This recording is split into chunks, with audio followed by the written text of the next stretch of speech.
Welcome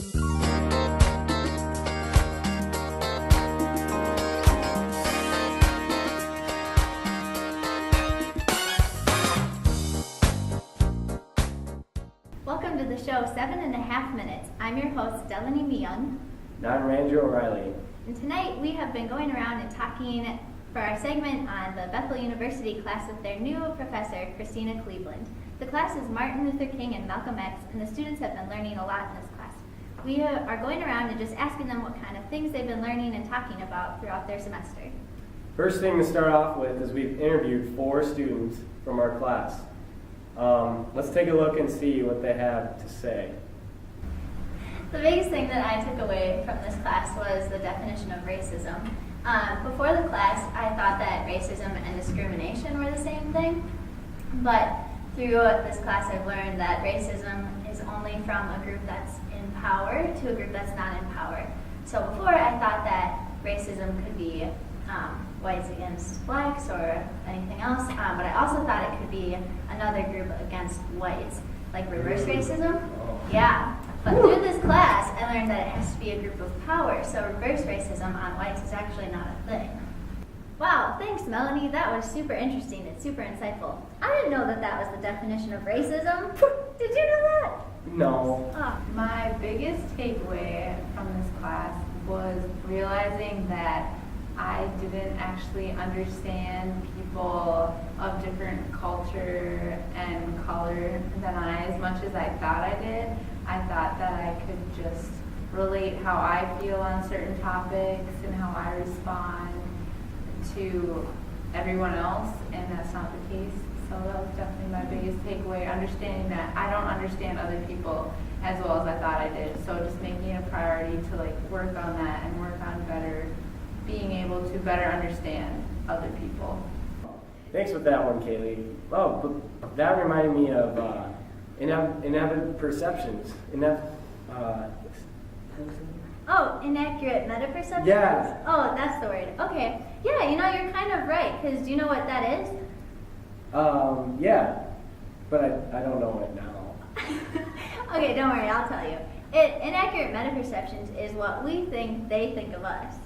Oh. Yeah, I know it's kind of confusing, but luckily the class put together a little skit for us, so they'll better explain it. Kaylee, what do you think about Andrew? I mean, I think he's really cool, but I don't think that he thinks I'm very cool. What? I mean, he's just so, sporty and athletic and, I don't know. I think she's so awesome, and I want to spend so much time with her, but I don't think she wants to spend time with me. But she's awesome. She's so athletic. She's so smart. She's so awesome, but she doesn't think that I'm awesome. She doesn't think that I'm cool. Well, the biggest takeaway for me was just learning about all the social injustice and how the system is just set up to just the racist system, and how in the 50s when just trying to be a citizen and how that you could only be white.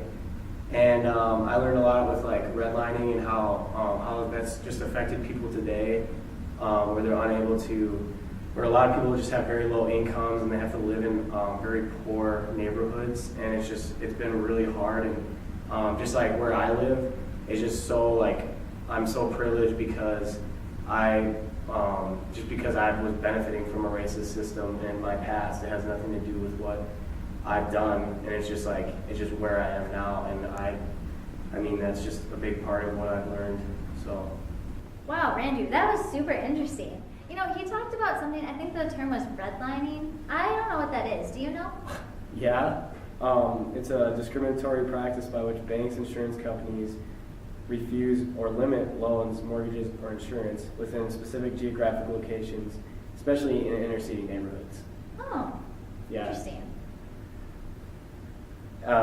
Yeah, I mean, it's not that bad that you didn't know, because there's some other people that really don't know. Oh.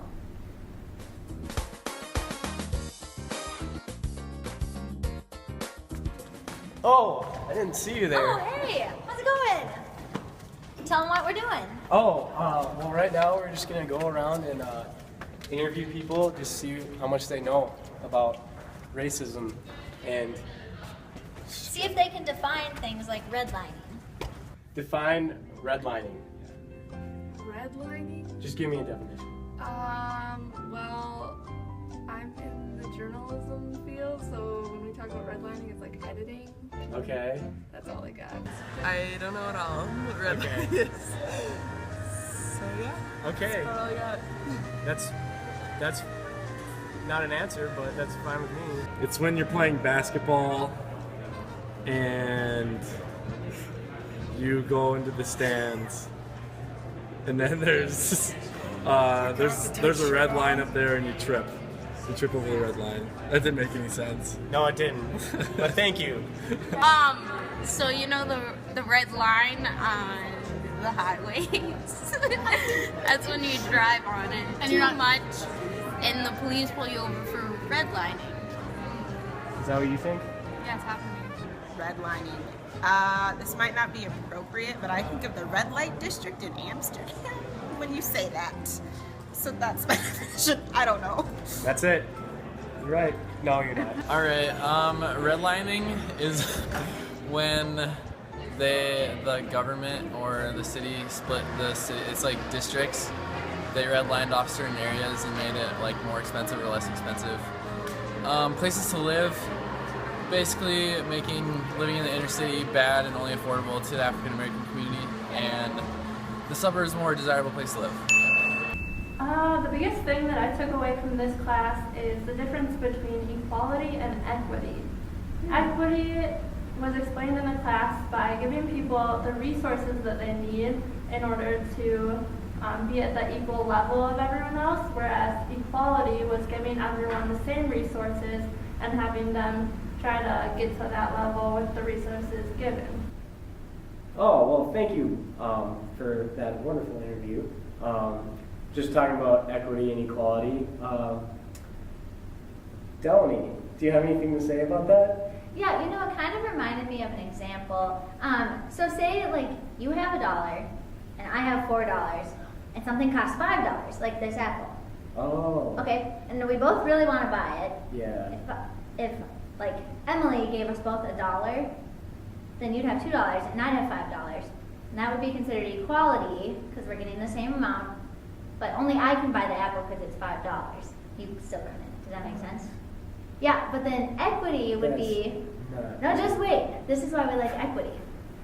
Then if Emily gave you $4 and me $1, then we both have $5 and we can buy this apple. And that's equity. Sweet.